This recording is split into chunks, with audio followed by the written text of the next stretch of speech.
지난주에도 잠깐 소개를 해드렸는데요. 요즘 한참 장안에 화제가 되고 있는 드라마가 있습니다. 보고 계시는 분 계실지 모르겠는데 JTBC에서 방영하고 있는 천국은 아름다워라는 드라마입니다. 천국에 간 두 부부가 남편은 젊은 시절로 돌아가고 아내는 나이가 든 그 모습 그대로 다시 이제 만나게 되면서 그려지는 로맨스 이제 드라마인데요. 저도 1편까지 봤습니다. 예, 드디어 1편까지 봤는데 그 1편을 보는 동안 기억에 이제 막 선명하게 남는 장면이 이제 있어서 그걸 좀 소개하면서 말씀을 시작하려고 합니다. 저승행 지하철이죠. 저승행 지하철에 사람들이 이제 다 타고 있는데, 영혼들이 타고 있는데, 이제 기차가 쫙 달려가다가, 여러분 보신 분들 한번 생각해 보십시오. 쫙 달려가는데, 컴컴한 대로 이제 들어가요, 기차가. 들어가는데 이제 방송이 울리죠. 이 열차는 지옥역에 도착했습니다. 이렇게 얘기를 하면서 이제 문이 쫙 열립니다. 열리는데, 갑자기 문 밖에서 이제 뭐가 빨아들이는 듯한, 그죠? 예. 진공청소기 빨아들이는 것처럼 뭐가 이렇게 빨아들이는 듯한 힘이 막 생기니까 사람들이 다 그냥 밖으로 막 떨어져 나가는 거예요. 막 사람들이 뭐 필사적으로 매달리고 이렇게 이제 그러면서 이제 이런저런 핑계를 이제 대는데, 어떤 사람들은 나는 평생 자원봉사한 사람이기 때문에 지옥에 갈 리 없다, 또 이렇게 얘기하는 사람이 있고, 또 어떤 사람들은 내가 부모님 속썩인 거 잘못했어요, 제가 잘못했으니까 저 여기 보내지 마세요, 또 이렇게 얘기하는 사람도 있고, 또 어떤 사람은 아니 걔 남편이 저한테 먼저 그래가지고 제가 그렇게 한 거예요, 또 이렇게 얘기하는 사람도 있고, 뭐 이제 그러면서 사람들이 다 이제 이제 지옥에 들어갈 사람들이 다 가고 나니까 문이 탁 닫힙니다. 요즘 컴퓨터 그래픽이 기술이 너무 좋아가지고 너무 실감이 나요. 보면은 마치 제가 빨려 들어가는 것처럼 막 제가 막 옆에 잡고 막 이러고 있었는데, 그러면서 이제 많은 사람들이 아마도 드라마지, 깜짝 놀랐네 하면서 이제 가슴을 좀 쓸어 내리셨을 것 같아요. 근데 이제 어떤 사람들은 이것은 단지 드라마에 불과한 내용이 아니라, 비록 형태는 다르지만 앞으로 닥쳐올 현실이다 라고 생각하는 사람들도 분명히 있다는 것이죠. 그러니까 모든 사람들은 이렇게 이 땅에서의 삶은 잠시이고 영원한 생명이 있어서 천국과 지옥이 분명히 있다고 믿는 사람들이 있고, 또 어떤 사람들은 아니다, 그냥 죽으면 다 끝난다, 아무것도 없다, 그런 게 어딨냐, 이렇게 생각하는 사람들도 있다는 겁니다. 두 부류인 거예요. 즉 누구라도 일단 이 세상에 한번 태어나게 되면 자이든 타이든 둘 중에 하나는 선택해서 살아가고 있게 된다는 겁니다. 그렇죠. 난 관심 없어, 난 그런 거 신경 안 써라고 하는 거는 이미 없다고 생각하고 선택한 거잖아요. 그렇죠. 둘 중에 하나는 선택하고 살아간다는 거예요. 그렇다면 여러분들은 어쩌십니까? 목사님 무슨 이런 질문 하시지? 당연히 있다고 믿으니까 여기 예배 드리러 왔죠. 여러분 그러시죠? 예. 여러분들은 당연히 하나님 나라를 사모하고 하나님 살아계시고 하나님 경험하고 있고, 그러니까 누구보다도 그 나라를 대망하시는 분들, 천국을 대망하시는 분들이기 때문에 오늘 하나님 앞에 나와서 예배 드리고 있지 않으시겠습니까? 근데 놀랍게도 천국과 지옥이 있다고 신앙을 고백하면서도 삶은 이 땅이 다인 것처럼 살아가는 사람들도 있다는 것입니다. 그 대표적인 사람이 오늘 이제 본문에 등장하는 부자 청년인데요. 오늘 성경 본문에 등장하는 부자 청년은 정말 입지전적인 사람입니다. 이 사람이 이제 예수님께 나와서 어떻게 하면 영생을, 그러니까 영원한 생명을, 죽지 않고 영원히 살아가는 영원한 생명을, 천국을, 하나님 나라를 소유할 수 있습니까? 라는 질문을 딱 이제 하는 거죠. 굉장합니다. 굉장한 질문입니다. 다른 복음서에 나타나 있는 이 청년의 면모를 보면 매우 놀라운데요. 젊은 나이에 크게 성공을 했어요. 아주 높은 관원이에요. 관원인데다가 돈도 아주 많은 부자라는 겁니다, 지금. 지금 오늘날로 치면은 뭐 어떻게 비유할 수 있을까요? 아주 부유한 청년 국회의원? 국회의원들 중에 청년이 있나요? 혹시? 있는 것 같은데. 근데 국회의원만 된 것뿐만 아니라 아주 돈도 많아. 예. 그러니까 이제 말 그대로 약관의 나이에 부와 명예와 권력을 다 한 손에 거머쥐고 있는 그런 청년인 겁니다, 지금. 뭐 쉽지 않잖아요. 지금도 그렇게 뭐 청년이 뭐 다 소유하고 있는 그런 사람들은 없잖아요, 사실. 예. 그런데 이제 그것도 모자라서 신앙까지 있는 겁니다, 지금. 예, 놀랄 인물이죠, 사실. 동경할 만한 인물이죠, 청년인데. 그렇기 때문에 그 청년은 영생에 대해서 대단한 관심을 가지고 있었던 겁니다. 그래서 이제 그것을 이제 얻기 위해서 예수님께 나와서 이제 질문을 한 것인데요. 그런데 이제 그가 어떤 선한 일을, 무슨 선한 일을 해야지 내가 영원한 생명을 얻을 수 있습니까? 이렇게 질문한 겁니다. 그러니까 무슨 선한 일을, 착한 일을 해야지 천국에 갈 수 있다, 이렇게 생각한 거죠. 그러니까 뭡니까? 이거 율법주의인 거죠. 공로가 있어야 된다 생각한 겁니다. 자, 일반인들의 생각이죠, 다. 거기서도 그러지 않습니까? 착한 일을 하면 천국 간다고 이렇게 생각을 하잖아요.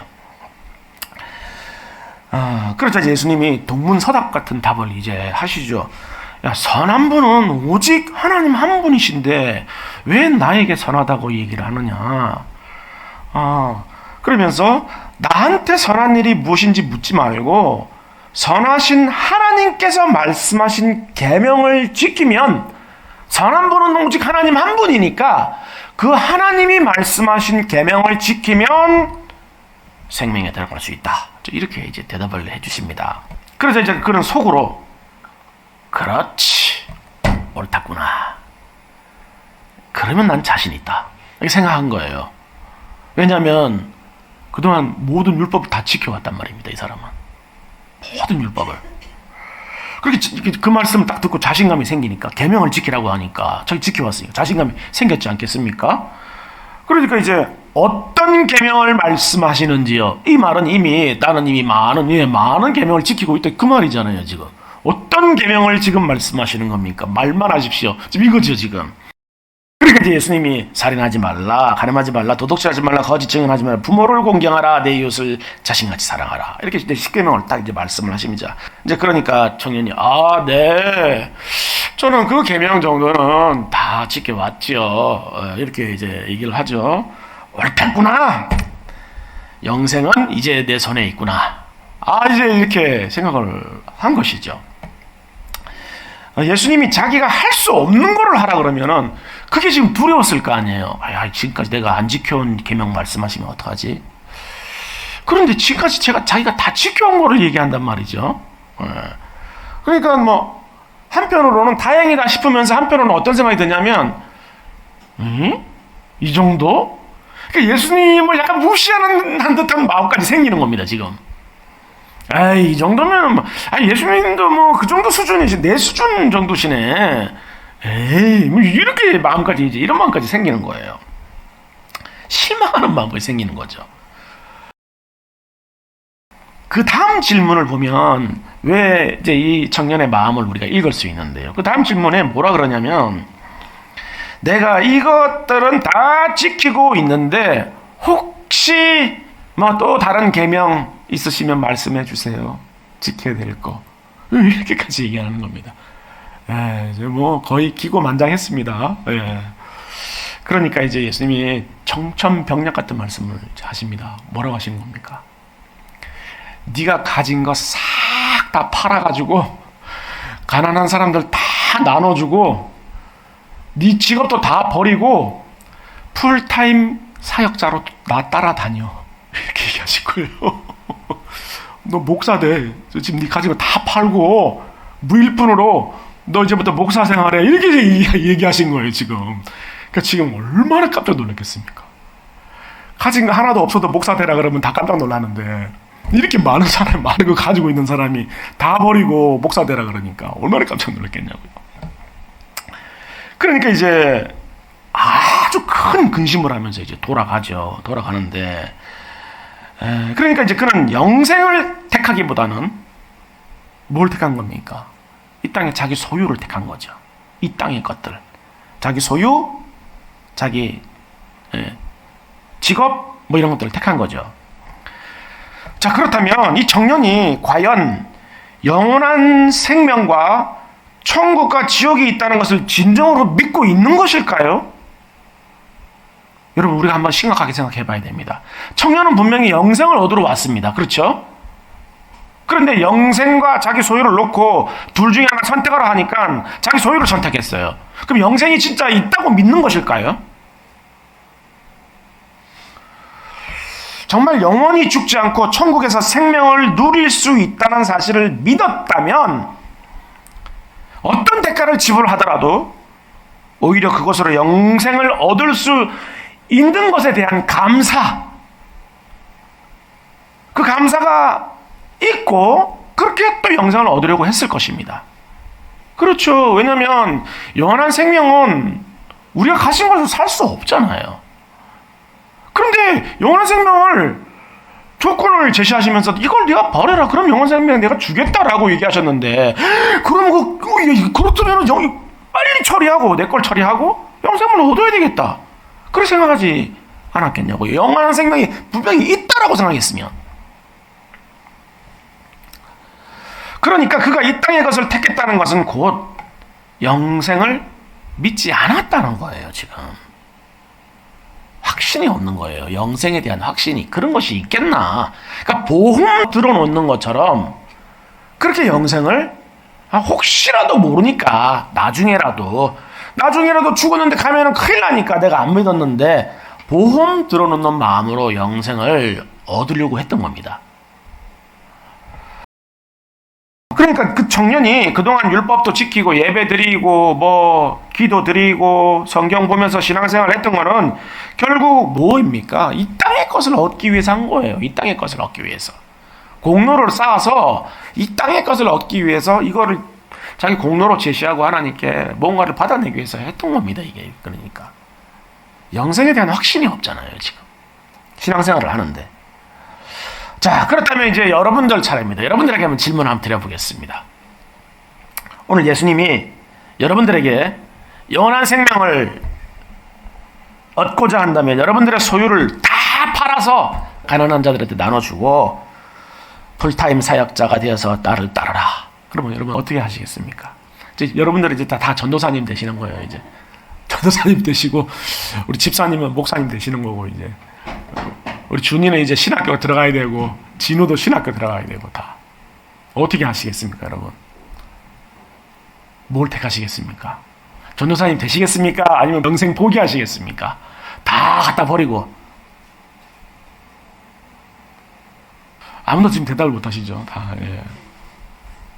우리가 청년이 왜 그렇게 어리석어? 아니에요. 예. 청년이 어리석은 게 아니에요. 선택을 못 하는 겁니다, 지금. 우리도. 어이구야. 갑자기 숨이 턱 막히는 거죠, 지금. 그래도, 그래. 나는 그래도 내 가진 거 다 팔고, 내 뭐 일 다 버리고, 주의 사역자가 따르겠다 하시는 분들은 가진 게 거의 없으신 분들. 가능하실지 모르겠습니다. 가진 게 거의 없으신 분들은. 근데 좀 많으면 많을수록 소유한 게 점점 더 어려워지는 거죠. 이게 점점 더 어려워집니다. 많이 있으신 분들은 안 되죠, 지금. 그러니까 청년이 지금 이 마음이 이해가 가는 거예요, 지금. 그래서인지 오늘 본문에서 예수님은 뭐라고 말씀하십니까? 부자가 천국에 들어가는 것이, 그렇죠? 예. 낙타가 바늘기 들어가는 것보다 더 어렵다. 그래서 그렇게 말씀하신 거예요, 지금. 자, 그렇다면 우리는 모든 소유를 다 팔아가지고 가난한 사람들한테 나눠주고 사역자가 되어야만 천국에 들어갈 수 있는 것일까요? 그러면 뭐 천국 갈 사람 거의 없습니다, 그죠? 예, 지금. 이 모든 상황을 지켜본 제자들이 이제 깜짝 놀라죠. 아니, 그럼 천국 갈 사람 누가 있습니까, 예수님? 이제 이렇게 물어봅니다. 그러니까 이제 예수님이 뭐라고 하시냐면은, 사람으로는 할 수 없으되 하나님께서는 할 수 있느니라. 이렇게 대답을 하세요. 아, 이게 무슨 말입니까, 지금? 그러니까 영생은 오직 하나님만 주실 수 있다. 지금 이 말씀인 거예요, 지금. 즉, 영원한 생명은 이 땅의 것으로 살 수 있는 것이 아니라 하나님께서 주시는 선물이다. 지금 그 말씀을 하시는 거예요. 그러니까 전 재산이 아니라 우리 생명을 판다고 해도 우린 영생을 살 수가 없습니다. 그거로 이 땅의 것으로는 영원한 생명을 살 수가 없죠. 그러니까 하나님께서 값없이 주시는 이제 선물이라는 것인데요. 근데 선물을 줄 때는 그 선물을 이제 주고자 하는 대상이 있지 않겠습니까? 그렇죠? 선물이라고 해서 뭐 아무한테나 다 주는 건 아니잖아요. 우리가 지금 뭐 이렇게 선물 쇼핑백에다가 조그만 전도용품들 많이 담아가지고 나가서 이렇게 다 드렸는데 다 보이는 분들마다 다 주니까 그 옆에 다 보고 있다가 몇 분한테만 주면 그게 선물이라고 느껴지는데 다 주고 있으니까 선물이라고 생각하지 않았을 거예요, 아마. 그냥 무료로 다 나눠주는 거구나, 이렇게. 그렇게 생각했지 않겠어요, 그죠? 예.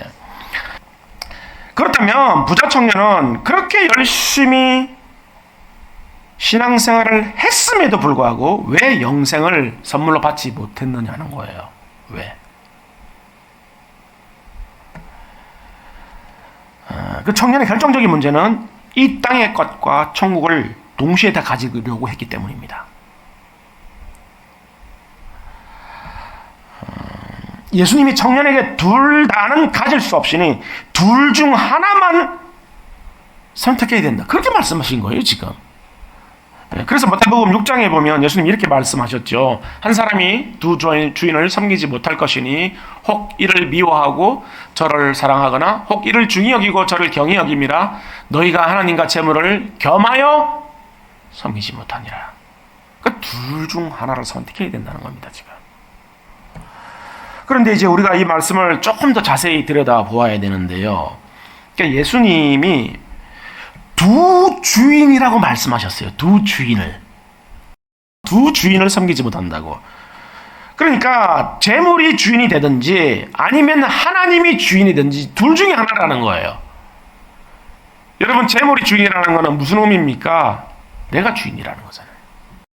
그 재물만 있으면 내가 내 마음대로 할 수 있다고 생각하기 때문에 내가 주인이라는 의미예요. 그러니까 내가 주인이든지 하나님이 주인이든지 둘 중에 하나라는 거예요. 그런데 천국은 누구의 나라입니까? 하나님의 나라잖아요. 그러니까 하나님이 주인이신 나라잖아요. 그러니까 천국에 들어갈 수 있는 사람들은 하나님을 주인으로 모신 사람이 천국에 들어갈 수 있다는 거예요. 하나님 나라는 하나님이 주인이시니까. 그러니까 재물이 주인인 사람은 들어갈 수가 없죠. 자기가 주인인 사람은 들어갈 수가 없는 거죠, 지금. 그러니까 천국을 선물로 받을 수 있는 사람들은 하나님이 주인인 사람이라는 겁니다. 예, 그게 대상이라는 거예요. 그렇다면 하나님이 자신이 주인이 되신 사람의 특징은 무엇일까요, 여러분? 우리가 다 교회 다니는 사람들은 다 하나님 내 주인이라고 막 고백은 하잖아요. 입술로는 다 고백합니다. 그러나 진정으로 하나님이 주인이 된 사람의 특징은 하나님의 말씀에 순종하는 사람입니다. 예. 그래서 오늘 본문에서 예수님은 영생을 얻고자 한다면 계명을 지키라고 그렇게 말씀하신 이유가 바로 여기 있습니다. 말씀에 순종하는 사람, 계명을 지키는 사람, 계명을 지켜라 그러면 생명을 얻을 것이라. 그 말씀을 하신 이유가 바로 그거예요. 근데 청년은 지금 계명을 다 지켰잖아요, 근데. 그렇죠? 근데 왜 영생이 없다는 거죠, 지금? 그 계명을 지킨 것이 하나님을 사랑해서 한 게 아니에요. 자기 자신을 위해서 한 거지. 계명을 지켜서 내가 얻고자 하는 것들을 얻으려고 내 공로를 만들려고 했던 거죠. 그것을 빌미로 천국을 얻으려고 했던 겁니다. 공로 삼아서. 그러니까 계명을 지킨다는 것은 단순히 신앙생활을 잘하고 착하게 사는 것을 의미하는 게 아니라는 겁니다. 예. 그러면 계명을 지킨다는 것은 또 무엇을 의미하는 것입니까? 계명을 지킨다는 것은 오늘 본문에서 예수님은 어린아이들이 내게 오는 것을 금하지 말라고 하시면서 천국은 어린아이와 같은 자들의 것이라고 말씀하셨는데요. 딱 너무 놀랍죠, 여러분. 어린이 주일인데 그 다음 구절이 본문이 어린이에 관련된 본문입니다. 예. 여러분들 어린이의 특징이 뭐죠? 가장 큰 특징이 자기 혼자는 살 수가 없다는 걸 너무 잘 알고 철저히 부모를 의지하는 거죠. 예. 그게 의존성이 어린이들의 특징이지요. 그러니까 계명을 지킨다는 것은 곧 자신은 자기 자신에게 필요한 필요를 스스로 채울 수 없는 피조물이라는 사실을 알고 절대적으로 하나님을 의지하는 것을 말하는 거예요. 계명을 지킨다는 것은 하나님을 의지하는 것을 말하는 겁니다. 의존하는 거, 하나님을. 창조주 대신 하나님께 자신을 이제 꽁꽁 매는 거예요. 이렇게 나는 하나님을 떠나면 살 수 없다, 존재할 수 없다. 영원한 생명은 고사하고 이 땅에서도 조차 존재할 수 없다. 그걸 인식하고 하나님 꽁꽁 매는 거예요, 자기를. 그러니까 계명을 지킨다는 것은 단순히 어떤 행동, 내가 뭐 도둑질 안 하고 누구 미워하지 않고 그런 차원에 머무는 것이 아니라 존재 자체가 바뀌는 걸 의미합니다. 존재 자체가. 하나님에게 꽁꽁 묶여 있으면 어떻게 됩니까? 하나님의 사람이 되잖아요.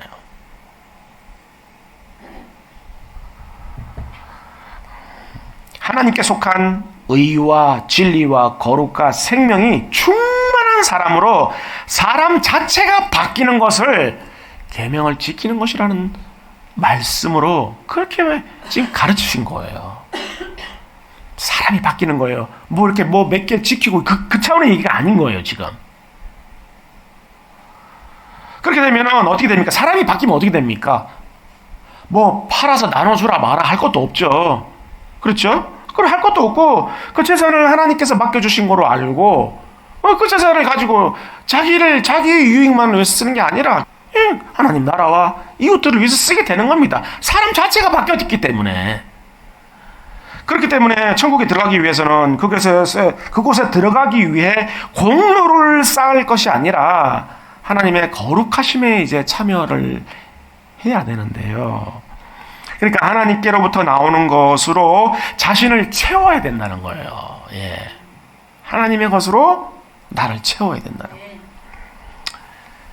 그런데 문제는 우리가 그 방법을 모른다는 겁니다. 그 방법도 모르고 그럴 능력도 없다는 거예요. 어떻게 하면 하나님 것이 채워집니까, 우리에게? 더 큰 문제는 원하지도 않아요. 원하시는 분 계세요, 혹시? 원하지도 않는다는 거예요. 그게 왜 필요해요? 우리의 심정은 사실 그겁니다. 아니, 좀 다른 얘기 하지 마시고 우리 좀 잘 먹게 잘 살게 해주세요. 문제 좀 해결해 주시고. 아우, 사는 게 너무 힘들어, 정말. 우리 심정이잖아요. 그렇게 영생을 얻는 길은 오직 하나님께로부터 나오는 그 의와 진리와 거룩과 생명을 우리에게 채우는 길인데 우리에게는 그럴 수 있는 방법도 능력도 의지도 없다는 거예요. 그러면 문제가 뭡니까? 우리 영생을 소유할 수가 없다는 거죠. 그러면 이 땅에서 사는 것으로 끝난다는 거잖아요. 우리 삶이, 생명이. 그래서 하나님께서는 구주 그리스도를 이제 우리에게 보내주십니다. 우리에게는 방법이 없어요. 능력도 없고. 그래서 어떻게 됩니까? 구주 그리스도를 보내주셔서 어떻게 된 겁니까? 고린도전서 12장 27절입니다. 너희는 그리스도의 몸이요 지체의 각 부분이라. 와, 여기에 비밀이 있습니다. 그리스도가 우리 머리가 되시면서 그리스도와 우리가 한 몸이 된 겁니다. 한 몸이. 와, 깜짝 놀라셔야 돼요, 여러분.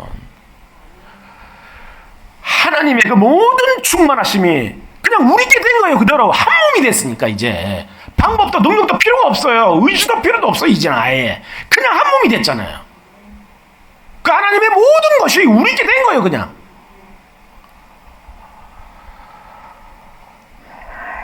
머리 대신 그리스도로 말미암아서 그 모든 하나님의 복락과 거룩과 영광과 생명이 그냥 우리 소유가 된 겁니다. 그냥 그리스도를 우리 구주로 믿음으로 말미암아 가지고, 와, 이거보다 기쁜 소식이 어디 있습니까, 여러분?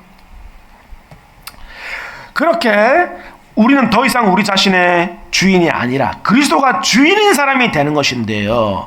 왜죠? 몸은 머리가 하라는 대로 하잖아요. 몸은. 머리가 왼손 들어라 그러는데 오른손 들면 그 이상한 거잖아요. 그건 주인 말 안 듣는 거잖아요. 그렇죠? 집에 가자 그러는데 다른 데 엉뚱한 데로 가. 그럼 안 되잖아요. 그거 이상한 거잖아요. 그거는 같이 집으로 가자 그러면 다리는 집으로 가게 움직이잖아요. 그냥 머리가 주인이잖아요. 그러니까 그리스도가 우리 주인 되신 거예요. 그러니까 우리 존재가 바뀐 거죠. 존재 자체가 아예 사람이 바뀐 겁니다. 여러분, 조금 무서운 좀 비유기는 한데 이렇게 한번 생각해 보겠습니다. 제가 이렇게 있는데 제가 머리가 다른 사람 머리를 갖다 놨습니다. 몸이 뭐 어쨌든지 다른 사람 머리면 그 사람이잖아요. 예수님이 우리 머리가 됐으니까 우리는 그래서 작은 예수가 된 거예요. 그냥 사람이 바뀌어버린 겁니다. 그냥 존재 자체가. 머리가 예수 그리스도시고 심장이 예수 심장이니까,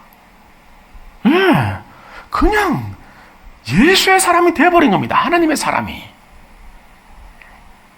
완전히 다른 존재가 된 거예요. 이게 바로 계명을 지킨다는 의미인 겁니다. 이게 우리 의지로 안 돼요. 존재 자체가 바뀌어야 되는 거예요. 그러면 자연스럽게 그렇게 되는 거예요. 그런 삶이 사라지는 거예요. 이런 사람에게 천국과 영원한 생명이 주어진다고 예수님이 오늘 본문에서 이제 가르치신 것이죠. 그러므로 오늘 우리가 영원한 생명을 얻기 위해서 가장 먼저 무엇을 깨달아야 합니까? 오직 부모만 바라보는 어린아이가 되어야 된다는 거예요. 내 힘으로 살 수 없다. 내 힘으로는 나는 능력이 없다. 오직 하나님 한 분만 의지해야 된다. 그걸 절실하게 깨달아야 된다는 거예요. 그렇게 우리에게는 하나님의 은혜가 필요할 뿐만 아니라 특별히 하나님의 권위 아래에 있는 존재라는 사실을 분명히 먼저 깨달아야 된다는 거죠. 그렇게 우리가 하나님의 사람이 되면 자연스럽게 이제 어떻게 된다는 겁니까? 하나님의 성품으로 살아가게 된다는 거예요. 예. 그게 지금 그렇게 성품으로 살아가면 어떻게 되는 거예요? 계명을 지키고 살아가게 되는 거예요, 그게. 그거를 이제 베드로후서 1장 4절에서 이렇게 표현합니다. 보배롭고 지극히 큰 약속을 우리에게 주사 이 약속으로 말미암아 너희가 정욕 때문에 세상에서 썩어질 것을 피하여 신의 성품에 참여하는 자가 되게 하려 하셨느니라. 신의 성품에 참여하게 된다는 겁니다. 하나님의 성품을 여러분들이 가지게 되고 하나님을 닮은 사람이 되게 된다는 거예요. 그러면 그냥 그 계명을 대로 살게 되는 거예요, 그냥. 결국 천국과 영생은 누구에게 주어진다는 것입니까? 하나님을 닮은 사람에게 주어진다는 겁니다. 결국은.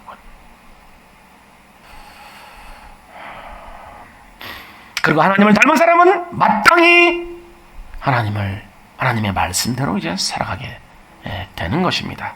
그것이 오늘 예수님이 궁극적으로 계명을 지키는 자에게 영생이 주어진다고 말씀하신 의미인데요.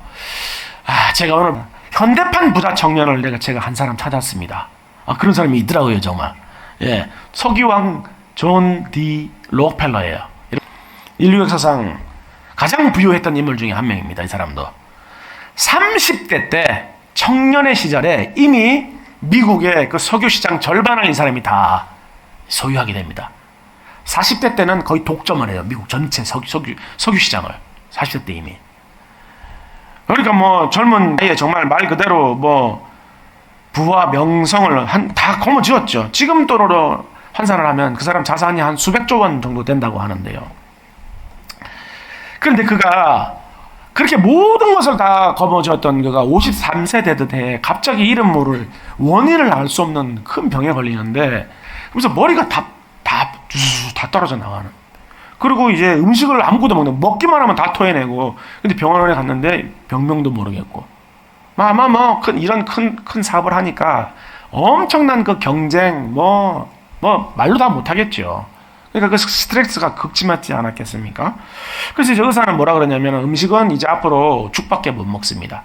죽밖에 못 먹고, 그리고 지금 상태로는 얼마 안 남았으니까 이제 준비를 하셔야 됩니다. 이제 이렇게 얘기를 해줘요. 그리고 이제 병상에 누워가지고 이제 기도를 하는 거죠. 평생 교회는 다녔어, 이 사람이. 교회 다녔는데 그냥 교회만 왔다 갔다 한 거죠, 그냥. 근데 이제 시한부 선고를 받으니까 누워서 이제 기도를 했겠죠. 당연히 하나님 앞에. 하나님, 이 지금 도대체 무엇이 잘못된 것입니까? 기도를 하는데 어느 날 회개가 터져 나오더라는 거예요. 회개가 터져 나오고 뭐라고 이 사람이 고백을 했냐면, 록펠러가 평생을 신앙생활을 한다고 다녔지만 하나님이 제 자신의 주인이 아니었다는 사실을 깨달았습니다. 그 고백이 터져 나왔다는 겁니다. 이 죄를 회개하오니 하나님 저를 용서해 주십시오. 그리고 이제부터 저의 진정한 주인이 되어 주십시오. 그 고백을 했다는 거예요. 록펠러가. 그 석유왕 록펠러가 저의 주인이 되어 주십시오. 그렇게 자신을 주인 삼고 살아온 죄를 이제 회개한 록펠러는 자신의 재산, 자신 것이 아니라는 걸 이제 비로소 알게 된 거죠. 그리고 그 재산들을 가지고 이제 다 씁니다. 하나님께서 맡겨주신 것이라는 걸 깨닫고, 자기가 정직이라는 걸 깨닫고, 대거 사회에 다 기부하고, 복지, 의료, 교육, 전도, 하나님 나라를 위해서 다 씁니다, 이 사람이. 근데 놀랍게도 이 사람 건강이 조금씩 회복이 돼요. 53세 시한부 선고를 받았는데 회복이 되면서 98세까지 살아요, 이 사람이. 그렇게 이제 그 나이까지 하나님 나라를 증거하는 삶을 사는 거죠. 예. 하나님이 주인 된 삶을. 예. 그렇게 록펠러는 두 주인을 섬길 수 없다는 진리를 이제 몸으로 이제 배웠고, 결국은 하나님을 주인으로 섬기면서 천국을 이제 소유하게 되었는데요. 부자 청년은 이 땅의 것을 택했지만 록펠러는 영원한 생명을 택했어요. 둘 다 부자였지만. 그리고 부자 청년은 자기 것을 가지고 자기 마음대로 자기가 주인 되어 사용하려고 했지만, 록펠러는 똑같이 그것을 가지고 하나님이 주신 것을 맡기신 걸로 알고 하나님 뜻대로 사용한 거죠, 그거를. 예. 그러므로 오늘 우리 신앙을 다시 한번 돌아보면 좋겠습니다. 부자 청년과 같이 이 세상도 소유하기 원하고 천국도 가고 싶은, 그래서 하나님과 재물을 동시에 주인으로 섬기고 살고 있지는 않은지, 아직도 입술로만 하나님을 주인이라 고백하고 삶은 여전히 우리 자신을 주인으로 삼고 살아가고 있지는 않은지 분명히 돌아보아야 합니다.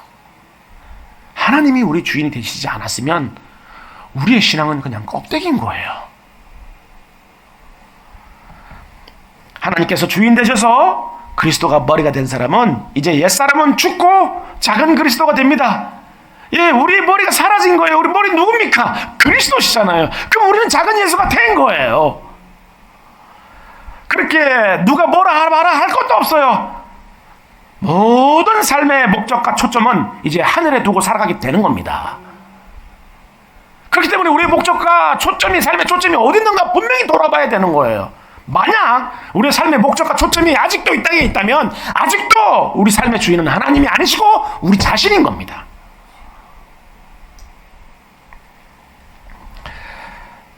그렇게 하나님께서는 이 엄청난 영광과 존귀와 거룩과 영원한 생명을 우리에게 소유할 수 있도록 기회를 주셨는데요. 우리에게만 주셨습니까? 아니요. 이 땅에 존재하는 모든 사람들에게 다 기회를 주신 겁니다. 그러니까 이 땅에 생명을 가지고 태어난 사람들은 그 기회를 부여받은 거예요. 그런데 그 기회가 몇 번 주어질까요? 아니요. 인생 2번 사는 사람 보셨습니까? 한 번이 딱 한 번. 단 한 번의 기회가 주어진 겁니다. 우리 인생이. 그러니까 여러분들이 일단 이 땅에 태어나셨으면 기회를 받으신 거예요. 기회를. 다음 기회에 뭐 잡지. 다음 기회 없어요. 유일한 기회예요. 반드시 붙잡아야 되는 겁니다. 그 기회를. 그러므로 오늘 우리는 그 어떤 다른 문제보다도 먼저 영원한 생명이란 것이 있느냐 없느냐부터 먼저 결론을 내려야 돼요. 여러분들은 영원한 생명이 존재한다고 믿으십니까? 네. 그러면은 이미 결론은 난 거예요. 자고 오면 할 게 없어요. 네. 오직 하나님을 주인으로 모시고 살겠다라는 결단만 남은 겁니다. 이제 영원한 생명이 있다고 믿는데 계속 내가 죽이는 거는 뭡니까? 없다고 믿는 거나 똑같은 거예요. 부사청년처럼.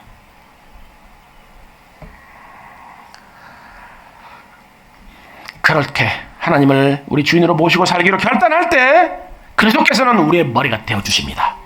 그때 머리가 되어주시는 거예요. 그리고 하나님께서는 우리 주인이 되어주시는 겁니다. 그렇게 우리는 모든 인류가 그토록 바라고 원하는 영원한 생명을 소유하게 될 수 있을 뿐만 아니라 이제 하나님 나라까지 상속받게 될 것입니다. 이 시간 단 한 번뿐인 이 기회를 꼭 붙잡고 이 땅에서부터 영생과 함께 영생이 주는 가장 좋은 것들을 다 받아 누리는 여러분 모두가 될 수 있기를 주님의 이름으로 축원하겠습니다.